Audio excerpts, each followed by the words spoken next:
కూటమి ప్రభుత్వం వచ్చిన తర్వాత రాష్ట్రంలో ఎక్కడా జరగని విధంగా తాడిపత్రిలో ప్రతిరోజు నిత్యం దౌర్జన్యాలు, ఒక విధంగా మహిళలు వాకింగ్ పోయినా కూడా వాళ్ళ మెడలో గొలుసులు కూడా లాక్కోవడం జరుగుతుంది. ఇది గంజా వ్యాపారానికి తాడిపత్రి అడ్డగా మారింది. 20 కేజీలు గంజా దొరికితే లాడ్జ్లో రైల్వే స్టేషన్లో 10.5 కేజీ దొరికిందని చెప్పి కేసు పెట్టడం జరిగింది. కనీసం ఇన్వెస్టిగేషన్ కూడా జరగలే. ఎవడో ఒరిస్సా వాళ్ళు దొరికితే ఒక్క రోజు కూడా స్టేషన్లో ఇన్వెస్టిగేషన్ కానీ ఎస్పీ ఆఫీస్లో ఇన్వెస్టిగేషన్ కూడా జరగలేదు. దీంట్లో ఎవరెవరికి ఎంత భాగం ఉంది అనేది తేల్చాల్సిన అవసరం కూడా. అక్కడ ఉండేటువంటి పోలీస్ అధికారులు ఏమన్నంటే జిల్లా అంతా ఉంది మట్కా గ్యామ్లింగ్ అంటాడు. గంజా అయితే ఎక్కడ లేదు కదా, తాడిపత్రి ఉంటే సప్లై అవుతుంది. దీంట్లో అక్కడుండే అధికారులకు ఎంత భాగం ఉంది, అక్కడుండే ప్రజాప్రతినిధులకు ఎంత భాగం ఉందో తేల్చండి. ఇది ప్రజా సమస్యలు ఉండేది. దీనిపైన నేను మాట్లాడినప్పుడల్లా ఏం చేస్తారంటే యాక్టివ్గా ఉండే మా కార్యకర్తలను టార్గెట్ చేసి వాళ్ళపై దాడులు చేస్తారు. మీరు పార్టీ ఆఫీస్ కాడికి పోకండి, ఎక్స్ఎమ్మెల్యే గారు ఏదైనా చెప్తే మీరు వింటే మీకు ఇదే గతి పడుతుంది, మా అన్న చెప్పినాడని చెప్పి కొట్టడం జరుగుతుంది. పోలీస్ అధికారులు అక్కడ ఉండేవాళ్ళు ప్రేక్షక పాత్ర పోషిస్తారు. ఎలాంటి కనీసము వైఎస్ఆర్సీపీ వాళ్ళు ఎవరన్నా ఉంటే వాళ్ళను దొబ్బి టీడీపీలను గలాటలు చేయమని ప్రోత్సహిస్తారు. ఉదాహరణకు నిన్న కేసిరెడ్డి ఉదాంతం స్టేషన్ ముందరే అంటే డివైడర్ పక్కన నిలబడుకొని కాఫీ తాగేవా అని స్టేషన్ ముందరనే 5:30-6 గంటల ప్రాంతంలో కొట్టడం జరిగింది. అంటే రద్దీ ప్రాంతం. ఆ టైంలో పోలీస్ అధికారులు అందరూ కూడా స్టేషన్లోనే ఉంటారు. కనీసం 50 మీటర్లు కూడా ఉండదు. దీన్ని బట్టి చూస్తా అంటే అక్కడ ఉన్నటువంటి ప్రభాకర్ రెడ్డితోనో అస్మిత్ రెడ్డితోనో మాట్లాడి పోలీస్ అధికారులు కుమ్ముక్కై ఈ ఘర్షణలన్నీ జరుగుతున్నాయి. మేము ఎప్పుడు అయినా కానీ మా ఫోన్లు అంటే ఎస్పీ గారు ఎత్తారు, కానీ మేమైతే మెసేజ్ పెట్టి చెప్తుంటాం. అక్కడుండే డిఎస్పీ గారితో మాట్లాడితే నేను చూస్తాను అంటాను. పాపం అక్కడుండే అధికారులు కావచ్చు, అక్కడుండే సిబ్బంది కావచ్చు, ఏఎస్పీ గారి కంట్రోల్లో కూడా లేరు, ఎస్పీ గారి కంట్రోల్లో కూడా లేరు. వీళ్ళు భ్రమలో ఉన్నారు, మేము చెప్తే వింటారని. ఆడ జేసీ కుటుంబం చెప్తే మాత్రమే వింటారు. వీళ్ళు చెప్తే వింటా అంటే లాండ్ ఆర్డర్ ప్రాబ్లం అంతో ఇంతో బతికిండేది. వీళ్ళు చెప్తే వినడం లేదు. ఏంటంటే అక్కడ ఉండే సంపాదన ప్రభుత్వం నుండి వచ్చే శాలరీ కన్నా 10 ఇంతలు ఎక్కువగా ఉంది.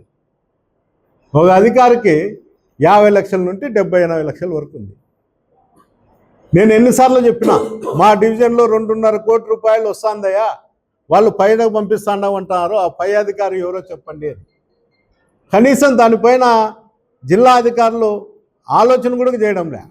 ఏదేమైతే ఉందిలే, ఎవరు తినేది వాడు తింటాడు, ఎవరికి వచ్చేది వానికి వస్తుంది, ఏమన్నా చేయనిలే. ఏమి అధికార పార్టీలో అధికార పార్టీ అండదండలు ఉంటే లోకేష్ బాబు చంద్రబాబు నాయుడు మళ్ళీ మాకు మంచి పోస్టింగ్ ఇస్తారు, మేము ఎక్కడున్నే ఉద్యోగం చేయొచ్చు. ఒకవేళ పొరపాటున ప్రభుత్వాలు మారి మాకు ఏదైనా పనిష్మెంట్ వస్తే ఈ డబ్బుతో రియల్ ఎస్టేట్ చేయొచ్చు, లేకపోతే రకరకాల వ్యాపారాలు చేసుకొని ఉండొచ్చు. మాకు విఆర్కు పంపించినా కూడా మాకు సంతోషం అనే పరిస్థితుల్లో అక్కడ ఉండే అధికారులు తయారైనారు. లేకపోతే బట్టలు ఇడ్చేసి దౌర్జన్యాలు చేస్తారు పోలీస్ అధికారులు. ఏ వ్యక్తి పోయినా, మా పార్టీ వాళ్ళే కాదు కానీ సామాన్యుడు పోయినా కూడా కంప్లైంట్ తీసుకునే పరిస్థితి లేదు. అది ప్రభాకర్ రెడ్డి అన్నా చెప్పాలా, లేకపోతే వాళ్ళంతా వాళ్ళు ఏదైనా పిటి కేసు వేసి పంపారు.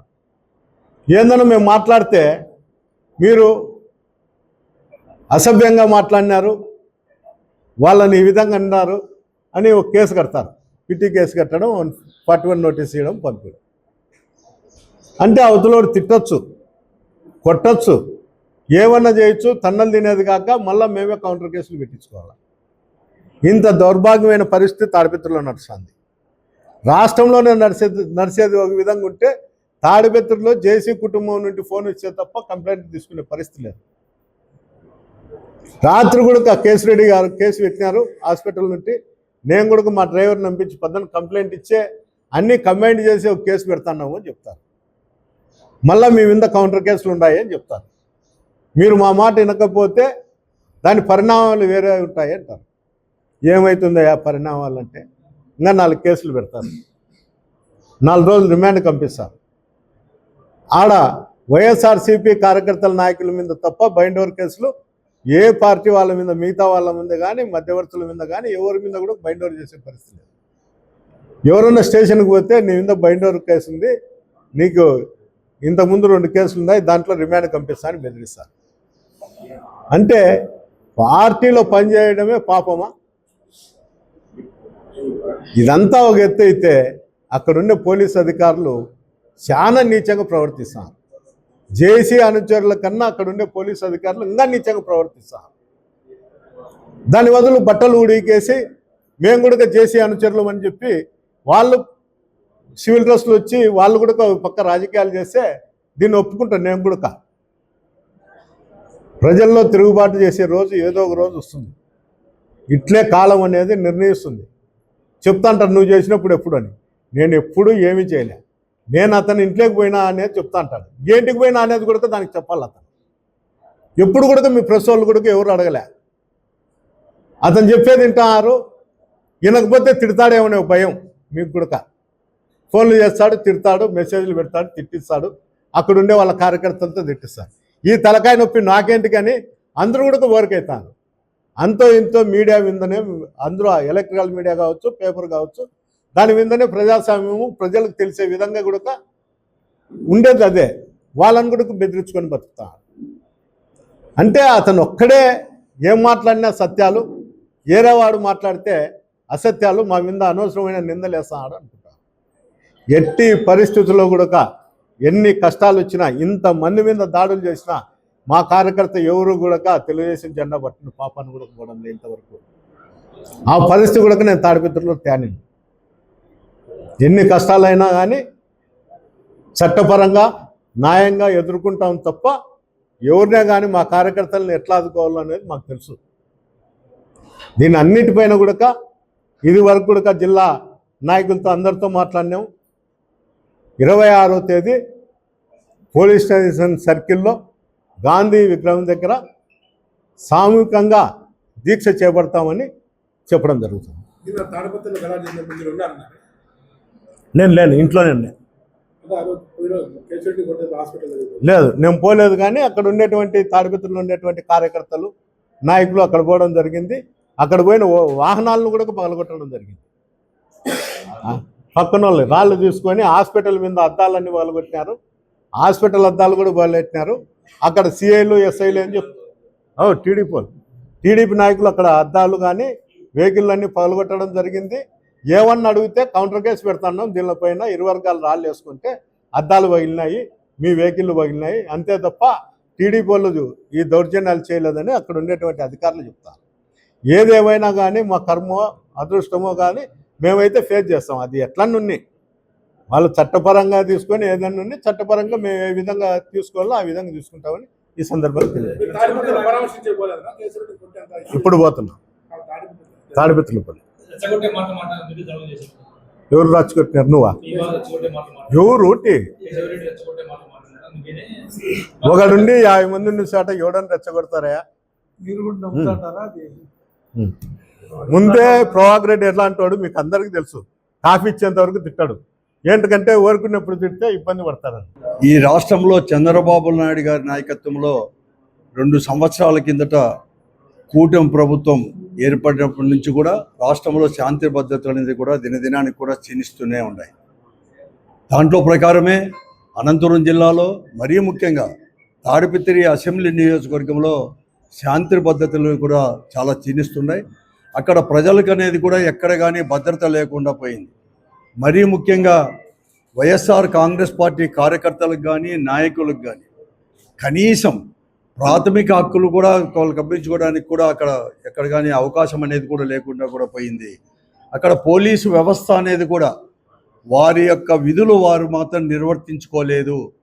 అక్కడ ఉండే శాసనసభ్యులు కావచ్చు, ముఖ్యంగా ప్రభాకర్ రెడ్డి గారు కానీ వారి యొక్క అనుచరులు చెప్పిందే వేదంగా కూడా తాడిపత్రి అసెంబ్లీ నియోజకవర్గంలో పోలీస్ అనే వ్యవస్థ అనేది కూడా నడుస్తూ ఉంది. కాబట్టి ఈరోజు అక్కడ శాంతి భద్రతల సమస్య లేవు.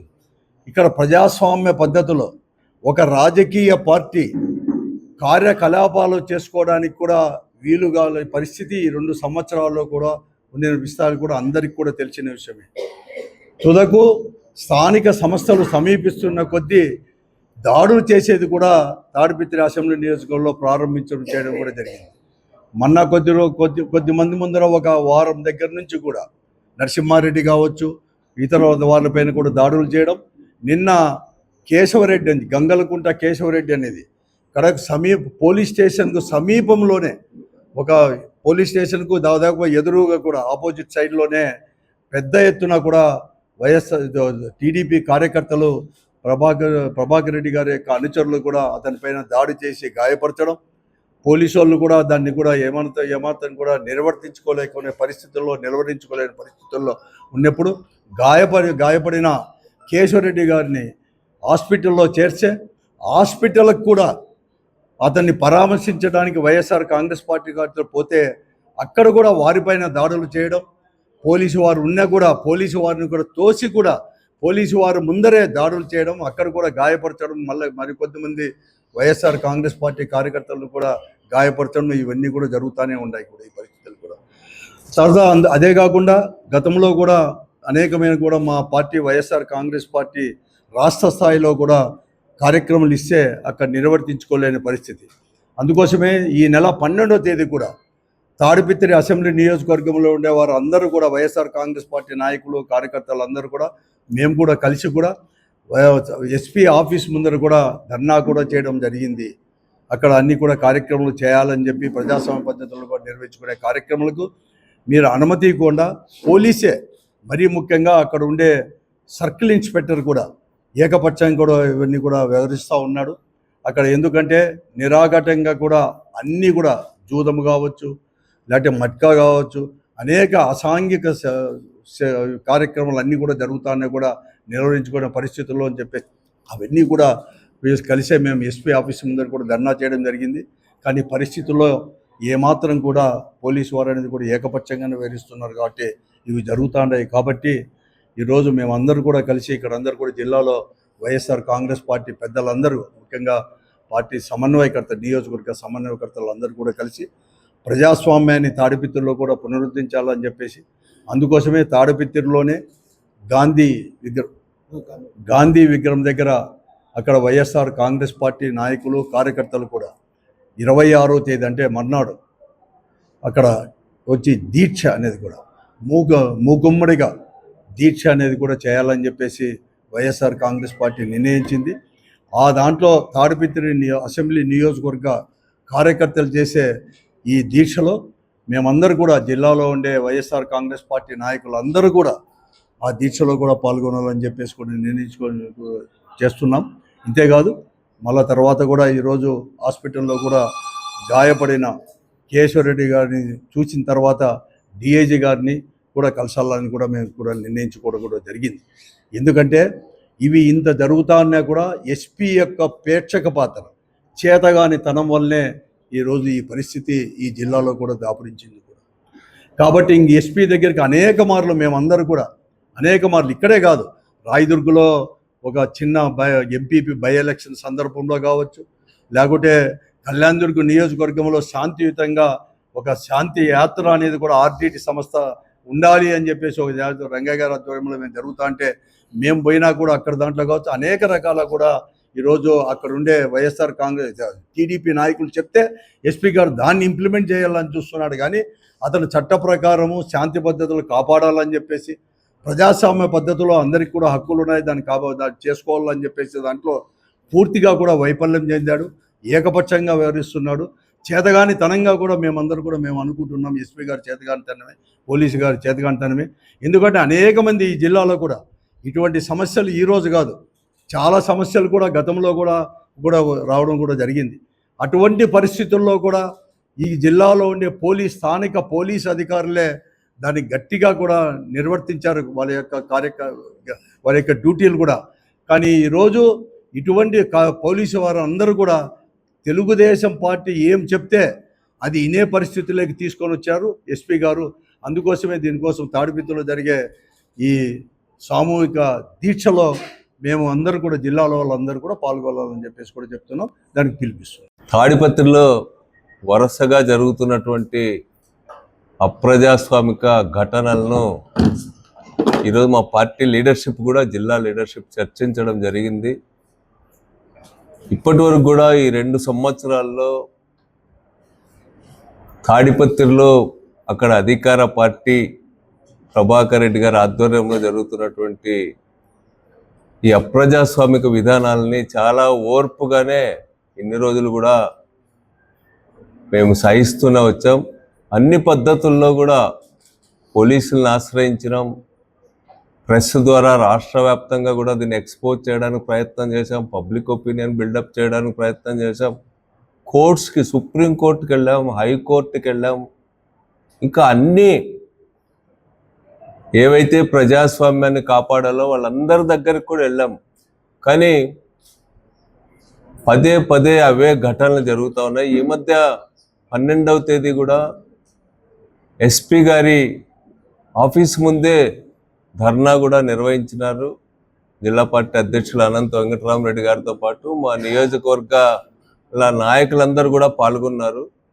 అయినా సరే పరిస్థితిలో ఏమీ మార్పు రావడం లేదు. నిన్న పోలీస్ స్టేషన్ ముందు, హాస్పిటల్ కాంపౌండ్ లోపల ఇట్లాంటి దౌర్జన్యకర ఘటనలు జరగడం అనేటువంటిది చాలా దుర్మార్గమైనటువంటిది. ఇవన్నీ చూస్తూ ఉంటే రాష్ట్ర ప్రభుత్వము, చంద్రబాబు నాయుడు గారితో సహా ఇక్కడ ఉన్నటువంటి పోలీస్ ఆఫీసర్సు, స్థానికంగా ఉన్నటువంటి ప్రజాప్రతినిధులు అందరు కలిసి మాట్లాడుకొని ఇవన్నీ కూడా నిర్వహిస్తున్నట్టుగా కనపడతా ఉంది. వాళ్ళు పదే పదే చెప్తా ఉన్నారు, ప్రభాకర్ రెడ్డి గారు మా ఇంటికి వచ్చినప్పుడు మీరంతా మాట్లాడినారా అని. కానీ అది స్పాంటేనియస్గా అప్పటికప్పుడు ఉద్రిక్తతలు జరిగినప్పుడు ఆవేశపూరితంగా ఒక నిర్ణయం తీసుకొని పోయి కూర్చున్నాడు పెద్దారెడ్డి గారు. ఆ రోజు మా జగన్మోహన్ రెడ్డి గారు దాన్ని సమర్థించలే, మేము ఎవరు సమర్థించలే, దాన్ని ఆపు చేశాం కదా. అయిన తర్వాత మీరు స్వేచ్ఛగానే అక్కడ కార్యక్రమాలు నిర్వహించుకున్నారు. ఎలక్షన్స్లో ఎక్కడ గెలవని రీతిలో తాడిపత్రిలో గెలిచినారు. ఇవన్నీ కూడా అప్పుడు ఉన్నటువంటి ప్రభుత్వం ఒక ప్రజాస్వామ్యాన్ని కాపాడాలనేటువంటి ఉద్దేశంతో చేసిన చర్యల వల్లే మీరు ఆ విధంగా నిలబడగలిగినారు. ఇప్పుడు పదే పదే అదే చెబుతూ మీరు ఒక ఆర్గనైజ్డ్గా చేస్తూ ఉన్నారు. మాలాగా ఏదో స్పాంటేనియస్గా అక్కడికక్కడ ఆవేశానికి లోనై నిర్ణయం తీసుకున్నది కాదు. ఇది చాలా ప్లాన్ చేసి ఆర్గనైజ్డ్గా అక్కడ డెమోక్రసీని అలౌ చేయమనేటువంటి రీతిలో వ్యవహరించడం ఏమాత్రం కూడా సరైనటువంటిది కాదు. పద్ధతులు మార్చుకోవాల్సినటువంటి అవసరం ఉంది. తాడిపత్రిలో దీక్షకు మేమందరం కూడా మద్దతు ఇస్తూ ఉన్నాం. ఆ రోజు శాంతియుతమైనటువంటి పద్ధతుల్లో పెద్ద సంఖ్యలో దీక్ష చేసి ప్రజాస్వామ్య పరిరక్షణ కోసం అక్కడ గట్టిగా నిలబడతాం. దాని తర్వాత అవసరమైతే జిల్లా కేంద్రంలో కూడా ముందుకెళ్తాం. రాష్ట్ర వ్యాప్తంగా కూడా పబ్లిక్ ఒపీనియన్, ఈ నేరపూరిత రాజకీయాలు, హింసా రాజకీయాలకు వ్యతిరేకంగా ప్రజాభిప్రాయాన్ని కూడగొట్టి ఈ పద్ధతిని ఏమాత్రం కూడా అనుమతించమని చెప్పి వైఎస్ఆర్ కాంగ్రెస్ పార్టీ తరఫున తెలియజేస్తున్నాం. దీనికి జిల్లాలో కూడా పెద్ద సంఖ్యలో కార్యకర్తలు, ప్రజాస్వామ్య ప్రియులు అందరూ కూడా పాల్గొనాల్సిందిగా, ఈ ఘటనల్ని ప్రజాస్వామ్యాన్ని కాంక్షించే అన్ని పార్టీలు, అన్ని ప్రజాతంత్ర శక్తులు, ప్రజా సంఘాలు కూడా ఖండించాల్సిందిగా కోరుతా ఉన్నాం. మిత్రులారా, మీడియా ప్రతినిధులారా, మీ ద్వారా ప్రజలందరికీ తెలియజెప్పాలనుకుంటున్న విషయం ఏమిటంటే,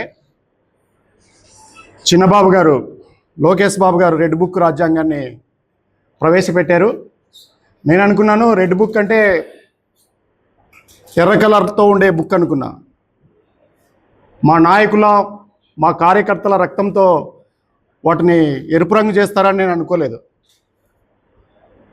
రాష్ట్ర వ్యాప్తంగా తాడిపత్రిలో కూడా వైఎస్ఆర్సీపీ పార్టీ నాయకుల శరీరాల నుంచి, కార్యకర్తల శరీరాల నుంచి చిందిన రక్తపాతం సాక్షిగా చెప్తున్నాం. ప్రజాస్వామ్యం కోసం ఈ రక్తపాత రాజకీయాలని, నేరమయమవుతున్న ఈ రాజకీయాలని మేము అడ్డుకుంటాం. మూకుమ్మడిగా, సామూహికంగా రాష్ట్ర వ్యాప్తంగా మా అధిష్టానము ఏదైతే పిలుపునిస్తుందో ప్రజాస్వామ్య పరిరక్షణకి వాటి కోసము మేమందరం కూడా జిల్లా వ్యాప్తంగా ముఖ్యంగా కళ్యాణదుర్గం తరపు నుంచి కూడా పెద్ద ఎత్తున మేము తరలి వస్తాము. మేమైతే చెప్తున్నాము, మరొకసారి వైఎస్ఆర్సీపీ పార్టీ కార్యకర్త నుంచి శరీరాల నుంచి, నాయకుల శరీరాల నుంచి రక్తముగా పాతం అనేది రాకుండా ఉండాలని తెలియజేస్తున్నాను. పోలీసుల సాక్షిగా కత్తులను ఉపయోగించి కొడుతున్నప్పుడు, రక్తం చిందుతున్నప్పుడు పోలీసు వ్యవస్థ అంతా ఏం చేస్తుందని నేను అడుగుతున్నాను. ఇది చాలా తప్పుడు పద్ధతి. దీనికి ఇక్కడ ఫుల్ స్టాప్ పెట్టాలి. ఎప్పుడైనా కూడా రక్తం అనేది శరీరాల్లో లోపల ప్రవహించాలి, నీళ్లు మాత్రమే పొలాల్లో ప్రవహించాలి. రివర్స్లో ఉండకూడదు.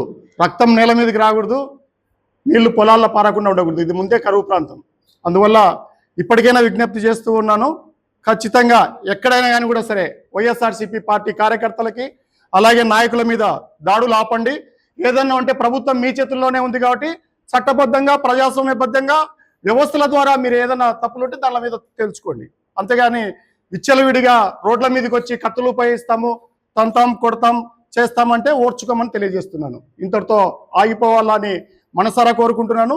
ప్రజాస్వామ్యబద్ధంగా, చట్టబద్ధంగా మీరు ఎంతవరకు పోరాడతారో పోరాడండి. న్యాయ వ్యవస్థలు ఉన్నాయి, పోలీస్ వ్యవస్థలు ఉన్నాయి, ప్రజాప్రతినిధులు ఉన్నారు. పెద్ద ఎత్తున ఎప్పుడూ లేనట్టుగా, జిల్లా రాజకీయ చరిత్రలో ఎప్పుడూ లేనట్టుగా మీకు 100కు 100% ఇచ్చి ఉన్నారు. 14 ఎమ్మెల్యేలు గెలిచి ఉన్నారు, 2 ఎంపీలు ఉంటే 2 ఎంపీలు గెలిచి ఉన్నారు, 3 మంత్రులు ఉన్నారు. వ్యవస్థల్ని రక్షించండి, రివ్యూలు చేయండి, వదిలిపెట్టకండి. అలా అరాచకానికి వదిలిపెట్టకండి. మీరు మళ్ళీ ఏవైతే భూమిలో మీరు నాటుతారో అవే విత్తనాలు మళ్ళీ అవే చెట్లయి వస్తాయని కూడా నేను తెలియజేస్తున్నా. అందువల్ల ఇంతటితో ఆగిపోవాలని నేను మనసారా కోరుకుంటున్నాను ఒక ప్రజాస్వామ్యవాదిగా.